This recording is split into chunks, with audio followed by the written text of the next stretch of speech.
So my name is Joshua, and this is the Power Recovery YouTube channel. And today we are joined by David Essel, who is my coach, and he's been on the channel multiple times now. And it's lovely to see David again. And we're going to be talking about David's new book today on permanent alcohol and life recovery. I got through the book myself, and I found it a really enjoyable read. So I'm going to be breaking little bits and pieces of that down. For people who might not have seen our other videos, David, could you just briefly go over just a bit about your background and why you do what you do? Oh my gosh, Joshua, I feel I'm the most luckiest, fortunate person in the world to do what I do. For 43 years, all we've done is try to help people heal, from every condition imaginable. We go back to my earliest days in sports psychology, where I worked mainly with athletes.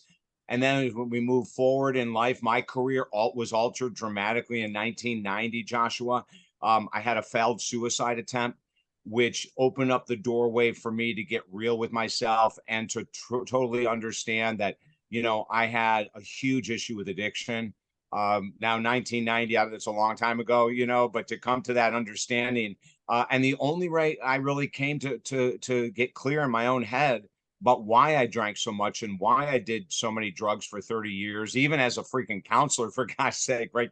That's insane. Like, you'd think that someone like myself would know a little bit better than to carry on an addiction for 30 years. But it just shows, Joshua, how, first of all, tricky addictions are, which is one of the most incredible reasons why I love working in the world of addiction.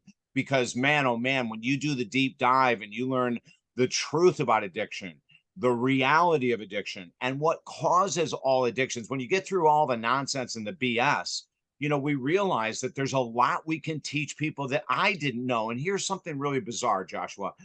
I started my work in 1979. And it wasn't until 1990 that I really got clear about my issues, my problems.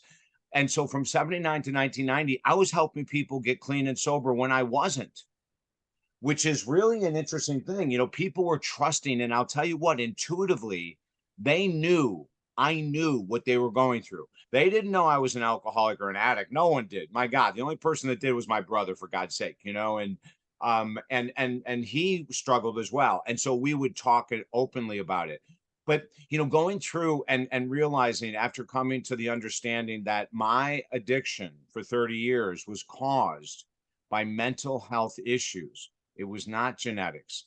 It was not anything other than mental health issues. Now, when I say it's not anything other, that's a huge Pandora's box to open, because, mental health conditions can include peer pressure. People don't realize that's a mental health condition, anxiety, dyslexia, ADD, ADHD, the list goes on and on. Those are all mental health issues. And every addiction in the world, Joshua, as you know, we've talked so many times about this. The origin of all addictions is the same. It's our inability to first single out what my mental health issues are. Secondly, get help for them, and once we do that, the desire for the addiction can start to easily fade away. And that's what we're looking for. When people logically, Joshua, connect with, oh, that's why I drink. That's why I do heroin. That's why I smoke cigarettes. That's why I'm getting high on pot, 10 hours a day. That's why I eat sugar all the time. And that's why I'm 200 pounds overweight. And that's why. See, when we get to the origin, then we give people hope, like, oh my God, that's why I'm doing this. Now we can heal. Love that, David. Yeah. I also would like to say as well, from working with you, David, you are by far one of the best counselors I've had the opportunity to work with. So I definitely recommend people look up David after, and we'll leave your link in the description as well. And just to catch on to what you were saying, David, then about looking at the origin, I think a lot of times, and from us speaking together, um, I shortly realized that it wasn't that I was defective why I had addictions. There was a deeper reason why, and it made so much sense as we've been speaking about. Like you mentioned about dyslexia, I never even put that puzzle piece together of, like, like you were saying. Then I think addiction is so cunning and operates in very stealthy and very particular ways with the best of people. And I know you mentioned then about being a counselor, and it can affect so many of us. You know, we're not invulnerable as much as we like to think. So, I just want to make a little segue, David, about the book. And I just want to, I know you mentioned then about your own issues. What was the deep purpose behind writing the book itself? What was the big motive behind the book and the message of the book? Joshua, you and I have talked a lot about being codependent versus independent. And I'm going to start off, I'm getting chills right now, so I know how important this is for me to say. I'm going to start off by this. What is in this book, I've been teaching for over 30 years, but we never put it in a book. And one of the reasons why is I did not want to offend the 12-step organization, quite frankly. We knew 30 years ago that 12-step was extremely limited in their success rate. And I'll have a caveat for people that find success in 12-step, just stay. That's all I'm going to say about that. If you've never cross addicted, you've never relapsed, you have a great attitude, you don't feel you have to go to meetings, you go because you want to, you're not afraid that if you miss a meeting you're going to relapse as they drill into your brain, unfortunately, too way too much. But what happened was I reached a breaking point with my own integrity. And I said, God, everywhere you go, people are talking about 12 steps like it's the answer. It's not the answer. It's never been the answer. And I finally got sick and tired of these people going down rabbit holes, Joshua, that doesn't work. And we have proof. I mean, this isn't just David Essel's opinion that he hates 12 step. It has nothing to do with that. We know that individuals that go, like if someone were to go to an AA meeting today, an Alcoholics Anonymous meeting today, or Narcotics Anonymous meeting today, or Overeaters Anonymous meeting today, we know that only 10% of people that walk into a meeting today, any of the 12-step meetings, will be sober for 365 days in a row. That means they have a 90% failure rate. And I couldn't keep it under the hood anymore, as we say, Joshua. I got so sick and tired of people saying, well, I'm going to 12-step, but I keep relapsing. I'm going to 12-step and they're telling me that I'm a sex addict for the rest of my life. I'm going to 12-step and they're telling me I'm an alcoholic for the rest of my life. And I finally just lost it, and I go, okay, enough of this crap, like let's get real. Let's get as real as we can. And that's what happened with the book. I just put reality on paper. But the fascinating thing, Joshua, it's what we've been teaching for 30 years. We've never gone off of this course. I finally just got the strength to not worry about what anyone else thinks and to give people hope. And the other thing is, you mentioned by showing the cover of the book, it is life recovery. You're not an alcoholic. You're not an addict for life, for God's sake. This is about recovering your entire life. Now, it might mean that you're going to have to let go of certain friends or people that you hang around with that are bad influences. It might mean you have to radically change your lifestyle, which we teach you how to do in the book and in the course. A lot of people don't know that there's amino acid supplementation out there that can be very effective in helping people who are struggling with brain fog and some of the other things that come up when you go through recovery. We have in the book, we talk about the importance of eating and how frequently. We talk about utilizing aromatherapy and, all these different tools that are out there.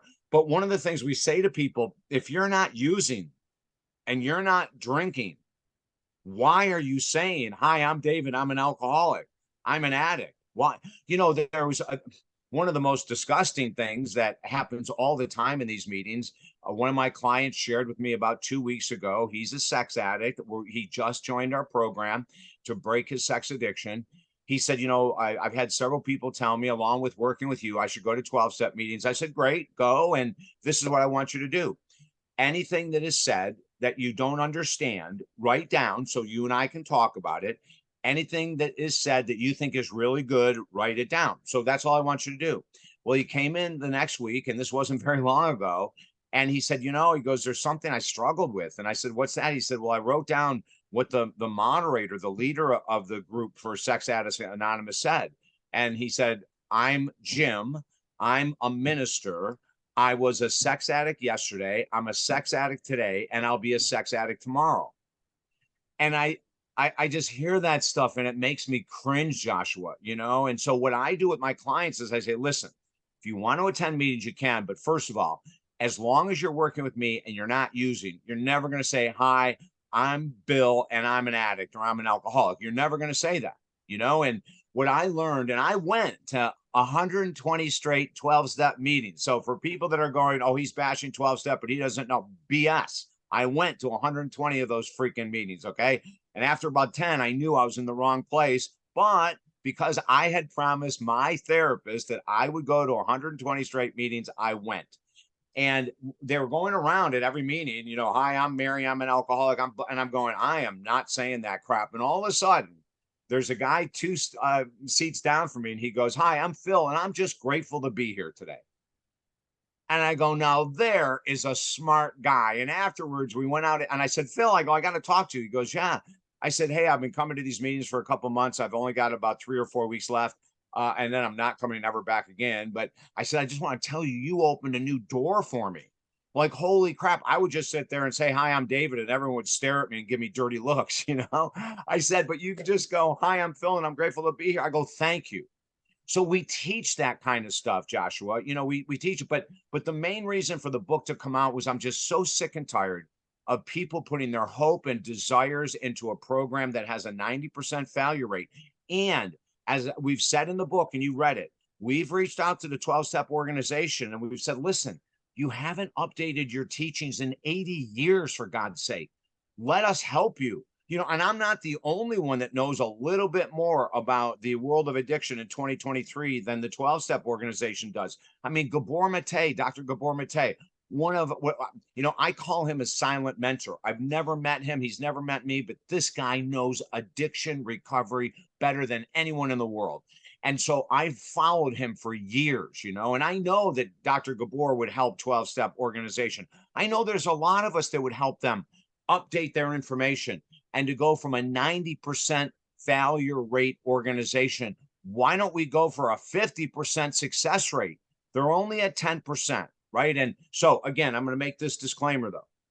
If you go to the meetings and you're not codependent, you're going once a week or twice a week because you enjoy it, and you're not cross-addicting, and you're not relapse, you're not in there drinking 10 cups of coffee during the meeting, you're not eating 25 cookies during the meeting, you're not vaping nicotine or pot before you go in and the minute you come out, okay, all that crap is called a cross-addiction.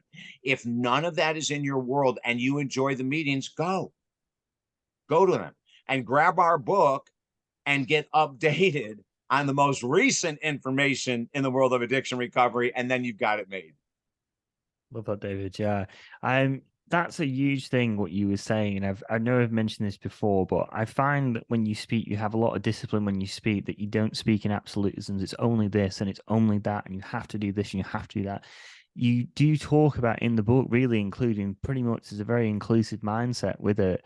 It isn't completely bashing 12 step, and it's not bashing. I know you go into other things like aromatherapy and acupuncture and specific oils and stuff like this. It's a very inclusive program, but you do say at the front end of it that, you know, there is a way to do it in a more productive way, and there's a more healthy way to do it. And also it needs to be coupled with possibly other things as well, which I really liked. I think with what you were saying then as well about cross addiction, David, that's a huge thing. And I wasn't familiar with that term until I was getting more acquainted with your work. I feel as though that's like where the real game of recovery is. It's, you know, it's cool that you can stop an addiction, but it's so easy to have it flip reverse and you go in another direction doing the same thing. Could you just speak a little bit about cross addiction, David, and why is it we feel the need to cross addict and start another addiction? Well, you know, Joshua, what's great when you ask all these questions is that I've failed at every question you've asked. Okay. So, and what's cool about failing at every question you've asked, I have then found the answer to every question you've asked. But a lot of times, and you know, this is true with you know, Einstein and all these different guys. I mean, they failed many more times in their experimentation than they succeeded. You know, so failure in recovery isn't really, when I say failure in recovery, we're talking about cross addiction here. That would be considered a failure in recovery, and I failed. So what I did was I went to a 30-day treatment center.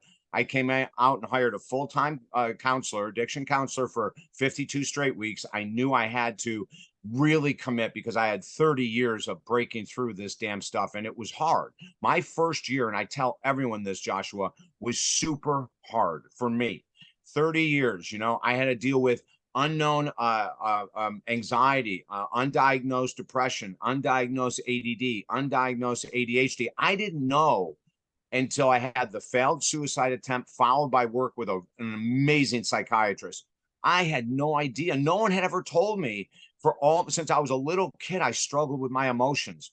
I was always over the top with my emotions, extremely sensitive, and no one back then, we're talking about in the 1960s, for God's sake, they weren't diagnosing kids with depression or anxiety, oh, he's just being a boy, that kind of a response. But I get out of the treatment center and I commit to this counselor and I think I'm doing great. And then one day a friend of mine comes and walks in and opens a refrigerator and says, "Oh my God, you're having a party. Or did you have a party?" I said, "What are you talking about? I don't party anymore." And she goes, "Look, there's this massive cake and half of it is gone." That was my cross addiction.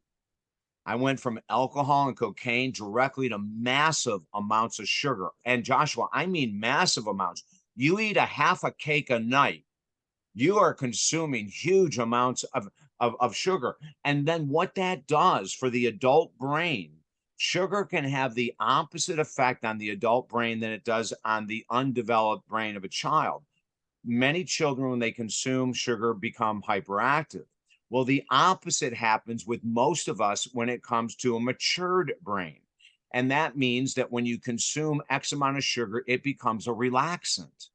It numbs emotions in the brain, right? So it was a natural for me, subconsciously. I didn't even think I was doing, I just thought, oh, cake is nothing. It's a lot better than drinking alcohol. Well, I was consuming so much sugar that I was in a numbed out state in the evening, which means I wasn't in recovery, Joshua. Because, like people say, well, I'm not doing heroin. All I'm doing is smoking cigarettes or I'm vaping nicotine. You're not conscious. Nicotine is one of the most powerful anti-anxiety drugs in the world, and it numbs emotion. In recovery, what I found, and this is why I'm saying my first year was hard, and that's not to discourage anyone, it's just to tell you the truth. It's okay that it's hard. It's fine that it's hard, because you're changing your whole freaking life, for God's sake. It's life recovery. I lost 90% of the people that I would hang out with. So all of a sudden, you're surrounded and you're popular and then all of a sudden there's no one that wants to hang with you because all they want to do is go and drink, like we have always done for 30 years in my case. So I lost 90% of my quote unquote friends. Everything had to change at night at 8 o'clock. When I used to start drinking, Joshua, I would get these anxiety attacks, like from out of your mind attacks. I'd be pacing in my house. I wouldn't know it. I'd be freaking out basically. Right. And then I would call, my counselor, and then we would go through all these different rituals that you'll see in the book. And aromatherapy was one of them. The power of lavender, the essential oil of lavender. When you take that and open a small bottle of it and inhale 10 times, it instantly relaxes your brain. It brings anxiety down in like 60 seconds. It's incredible. So I started to learn life recovery. I started to learn how to use these different tools so that I could manage my anxiety without being on pharmaceuticals all day long. I could manage my depression without being on pharmaceuticals all day long. I even taught myself, Joshua, how to handle my ADD and ADHD. And as a matter of fact, I want to make this is a very interesting thing that we're talking about. I have a brand new book that we're just finishing right now. It's called Mental Mastery and Maximum Performance for Professional Athletes. And the book is almost completed. And one of the things that I did in my research, the American College of Sports Medicine came out recently with this study that said 35% of elite professional athletes in the world struggle deeply with anxiety, depression, or PTSD. And then they updated that study and just came out yesterday. And they added ADHD as the fastest rising mental condition that professional athletes are finding. Now, when we think about it, the professional athlete is no different than Joshua or David. They have emotions, they have, fears, they have insecurities, they have immense pressure. Sponsors, fans, owners, coaches, teammates, right? I mean, there's all this pressure. And so if they're battling with anxiety, depression, PTSD, ADHD, they're going to want to look for an out. They're going to want to look for alcohol or pot, and they're going to find it. And maybe they'll find sugar, as some of them do. But we want people to know that this whole craving is due to the mental health issues, and the cross addiction is due to the fact that the brain is looking for something else to numb us. So it's used to the alcohol, but the alcohol is taken away. Now I've got to find pot or nicotine or sugar or something else. The brain will keep searching. And that's one of the reasons that we say, please find a counselor, an addiction recovery coach, a therapist, or something, because most of us don't know how to deal with those cravings. When a craving hits for alcohol and you don't want to drink and you go, oh my God, what are my tools? Well, grab our book. There's a million tools in the book, right? But most of us will just look for a different outlet. Now, Joshua, you know this very well. I know this very well. Another really easy cross addiction is social media. Hours upon hours, that can take the place of your other addiction. And all of a sudden, social media becomes an addiction. Video game playing becomes an addiction. The news becomes an addiction. Conspiracy theories become we can cross addict to anything. And that's how tricky this crap is. And this is why you need someone on your side saying, okay, we've got to limit your time on social media, because all you've done is you've cross addicted from nicotine or pot to social media. So we're going to have to do a timer. We're going to have to look at how many hours a day that you're on. We're going to titrate you down, because all you've done now is you're getting your dopamine hits from a different source. Instead of getting it from pot or nicotine or alcohol or heroin or whatever it was you were using, or sugar, now you're getting it from social media. And it's tricky, because social media, just like, the news, they do MRI studies to see what lights up the brain, what lights up an individual's dopamine or serotonin centers in the brain. And then they feed you that to keep you stuck on the news, to keep you stuck on social media, to keep you stuck, right? Because they are doing scientific studies, Joshua, to figure out how do we keep them hooked on longer. So we've got to be super careful about what we're doing when we're going into the world of recovery, and watch the relapses, watch the triggers, watch the cross addictions. Yeah. Yeah. Love that, David. Yeah, that's very interesting. You mentioned then about social media. I know that's something that we've worked on with myself, of bringing my phone way down. I don't even think I had a day off from my phone, and I was trying to work it out before the interview, probably about 15 years, David, before I Wow. started working with you. So it definitely really works, the stuff that you mentioned. And I find, if I'm really honest, and it's not to bash any other counselor if I've been with anyone who's watching, but it didn't quite hit the nail on the head for me, if I'm really honest. It was very light. You do have to go very, very deep with this stuff, and it is very difficult. Because it is essentially a lifestyle shift and an identity change, really. You really have to, like, I know you mentioned then, David, about 90% of your friendships, or supposed friendships, had disappeared after it. And it's so true, and you're having to let go of so much to have some form of independence, have some form of health, sobriety. But I think it is really all worth it.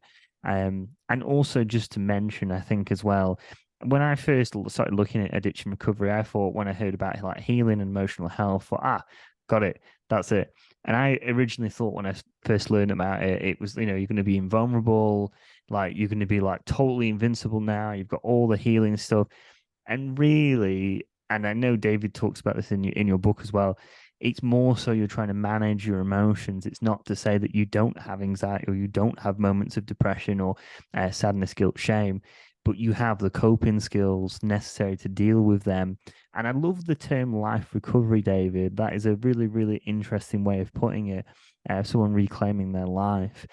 In terms of yourself, David, and there's many, many facets in the book, and it's very well written.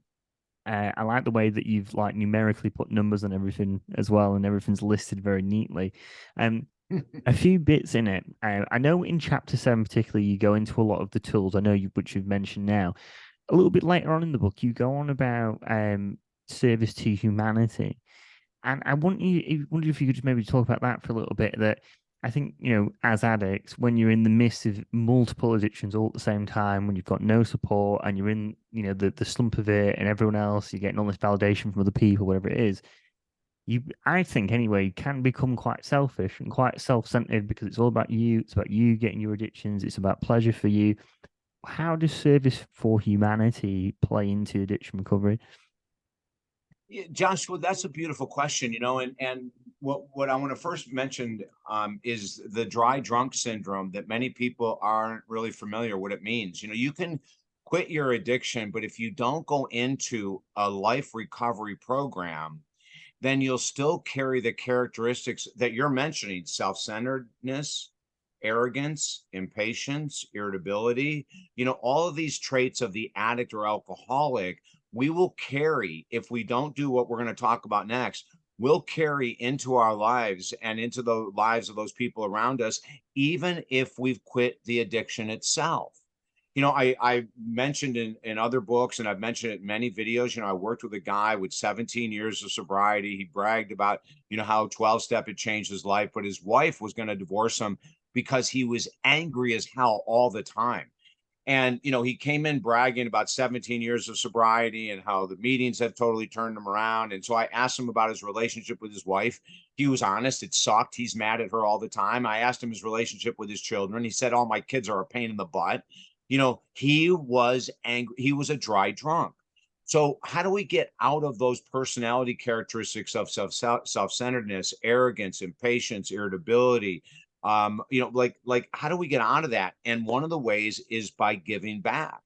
We have to be able to give back. And I tell this story all the time about Dr. Wayne Dyer. He was a mentor of mine. And in 1990, the first time I interviewed him on a radio show, he said to me, he goes, how can I help you? I'd love to, your career go to the next level. You've got great energy, David Essel. And I said, oh my gosh, I don't know, like, what would you recommend? And very first thing he said is, what was your favorite topic that you were working with most of your clients on? I forget what it was in 1990. And I told him, and he said, make something. Now, this was before we had computers, 1990. So he said, create like a pamphlet and just give it away everywhere you go. I said, my best information? He goes, yeah. He goes, be of service. He said, when you're of service, he said, it doesn't matter if you're getting money for what you're doing right now. He said, you're helping people. And that's one of the things, Joshua, that I think is crucial. In the world of addiction recovery, we have to find a way to give back. We really do. Once we find that place of sobriety and recovery, not just sobriety, but sobriety and recovery, which I'll define in just a second. Once we find that, we need to be able to, whether it's posting on social media. Now, I'm gonna do a little caveat here. Until you have 365 days in a row with no relapse, no cross addiction, and you are happy, you're not a dry drunk, you don't have the irritability, anger, self-centeredness, then you can start posting, in my belief system, on social media that you have 365 days in a row of not using, not cross addicting, not relapsing. Okay. Too many people, Joshua, and I know they have good intentions. And unfortunately, I see this all the time on social media. They have like their fingers up, 3 days sober, and that is a way to relapse.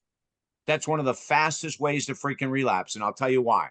They're going to get 1,000 likes. They're going to get, oh my God, you're amazing. And they're going to get overconfident. And they're going to hit what's called the pink cloud.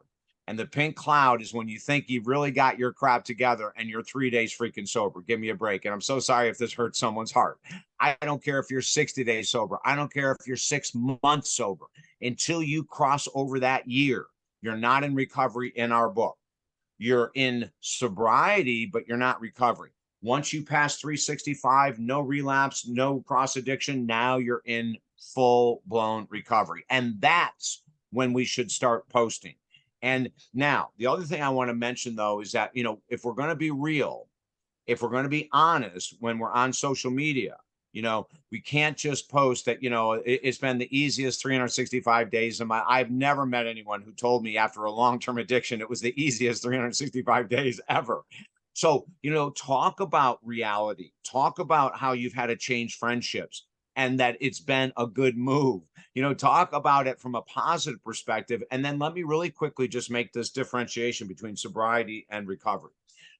So sobriety is simply stopping the addiction, which is step one. And without it, you can't hit recovery, right? So sobriety is everything in the world until you're sober.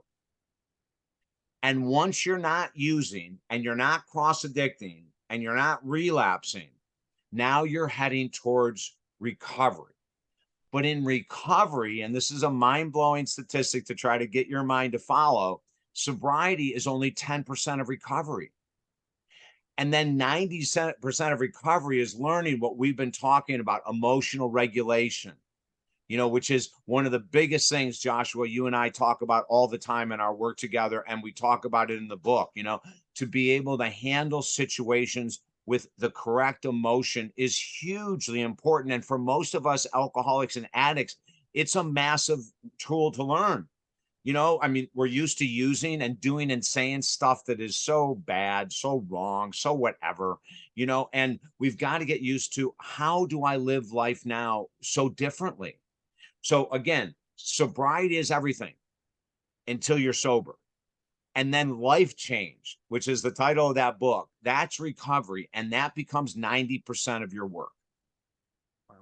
Yeah, love that, David. Yeah, I actually have one of the bands on we've been doing. Yeah, and I still use all this stuff. I'm just going to make a little segue because I feel as though a thing that's really helped in my own recovery is this book of David's as well, which is the Gratitude Journal, the Ultimate Gratitude Journal, where David actually, he says about mentioning your gratitudes, what you're appreciative of, and then also your challenges. So it's very grounding. And then what you mentioned at the start of the book is looking for patterns that formulate throughout the week. And for me, for someone who has dyslexia and possibly some form of undiagnosed ADHD, to have that in writing is like hugely important, of actually analyzing my thoughts, because you have so many tabs open up in your head, and when you have ADHD or dyslexia, with so many creative thoughts, I just find it, put it on a page, it's like thinking on paper. It gets you out of your mind and it becomes very real, very clear, very quickly. And yeah, I definitely still use all these techniques that you were mentioning, Dave, and it's been such a huge thing. And I'm still going through it now. And there is days where I mentioned recently I was so angry, but I feel as though I can cope a little bit better. And having your support is huge. And for anyone, I think like having a counselor at least for a whole year, someone you really connect with. It's taken me a long time to find you, David, because I feel as though I've been through other counselors, and I don't think it was anything against them. I think it's more so possibly a personality clash, and it just wasn't there. But I think when you do find that counselor you really resonate with, if you can do a whole year with them, then you know so the last thing I wanted to mention, and it's not, I don't think, a chapter necessarily in the book, but you do mention it towards the end of the book, is you mention about if you have the opportunity to speak to your parents about all the things that make you sad or make you happy that you had gone through with them while they're still around. You mentioned about being 100% honest with them. And I did this with my mum actually recently, and it was it was a very big thing, because I think me and my mum at some point we had really fallen out. We're very similar and very sensitive people. But yeah, and it really, I think, it wasn't all in at once, but I did it over a period of time, and I feel as though it's built that connection. And I was wondering if you could maybe just speak about that, David, if we do have the opportunity to speak very openly to our parents or guardians, whoever it is, grandparents. Why is that an important thing for us? Joshua, most of us have surface relationships with our parents, or whoever raised us, right? And some people are raised by grandparents or aunts or uncles, whatever it might be. And for most of us, it's very surface. We may get stuck on resentments that happened in childhood with our mom or dad, and not want to forgive them and not want to let it go and all of that kind of stuff. And that's a normal part of being a human being. That's called protecting your heart and soul. So I understand that we want to do that. And as a child, or maybe even in our 30s, 20s, 30s, maybe we're not ready yet to have discussions like what you and I are talking about right now. I found the hard way, Joshua, that by not having discussion like that you had with your mom, I waited too long. And in the waiting too long, my mom got incredibly horrendous dementia. She died 2 years ago, but for 3 years, she was not here. You know, it was just very, very difficult. And so one night when she was in the hospital, and they thought she was going to be dying that night, my brother went in with FaceTime and I had 20 minutes with her. She was fairly unconscious. Her head was back, her mouth was open, her eyes were rolled back. It was not a pretty picture, but I was able to tell her what you were fortunate enough to start to tell your mom. You know, I was able to tell her what she meant to me and how I didn't realize that she really had so many great interests of my heart in mind, but she may not have known how to talk to me. I may not have known how to listen to her. I pushed back all the time as a kid. Part of it was because of all those mental conditions I had that we didn't know I had. You know, my God, the doctor was telling my parents, oh, don't worry about it. It's allergies. Well, it wasn't allergies because I moved to a different state and I still had the same problems, you know. So that was a difficult conversation. It went on for over 20 minutes, but I was able to spill my heart and soul and tell her things that I wish I could have told her in person. There were things I wanted to talk about, apologies that I made to her. And, you know, for 20 minutes, I mean, she was vacant, you know, her eyes were vacant, everything was vacant. And then as my brother was about to pull the FaceTime camera away, she made two large grunts, which made me realize she heard me. And then when I had that, after having that experience, my father was dying and I was not going to make that mistake again. And so I raced to him and I was able to catch him. Now, my dad didn't die of dementia, so he was lucid. You know, he was logical in this world. And we had the most incredible conversation. And I realized that I had never been honest with my dad about anything. I had never told him, you know, the only way he found out about my addictions is that I called my parents one day and said, I'm going to be gone for 30 days. Where are you going? I'm going to a treatment center. For what? For addiction. They had no idea. And I had never been open to them about anything. So I was able to sit with my dad and to tell him, you know, that things that I had hid from him, things I was embarrassed to tell him. I wanted to be a man finally and talk to him as a man, you know, and his response was so incredible. Now, you're not going to always get positive responses with this, Joshua. You know, you may have some parents that are very set in their ways that don't want to go deep, don't want to have an intimate conversation because this is intimacy. We're talking about deep, deep intimacy to share things with your mom or dad that they don't know about you, your feelings, your emotions. That is really, really deep. And I think it brings us to a point where that even if they disagree with us or if the conversation doesn't go great, you can walk away saying, as long as you've kept your emotional control, you can walk away saying, you know, I did my best with my mom and, you know, I got a little further. I wish I could have done more, but at least I tried. At least I tried with dad, you know, and the benefit is really for us, Joshua. You know, it's for us to become mature adults and to learn how to talk about difficult things, even though we might be judged, we might be criticized, we might be rejected. All of those things are possible. But I can also tell you there's another side. We might be loved deeper. We might be understood more clearly. We might be able to share things that lift the parent up. I mean, there's the benefits to me far outweigh the negatives. And if anyone who's with us does it and it does not work in the way that you had hoped, just know you did your best. And if it does work and you get a gem, like I got from my father, you know, so my father's dying at 94 for God's sake. And we're having this conversation. He said, well, I have a question for you. And I said, okay, what's that? And he said, when your mom was alive, she had died just 6 months earlier. He said, we talked about this recently. Whenever she was in her lucid state, we don't know if we were good parents or not. Do you believe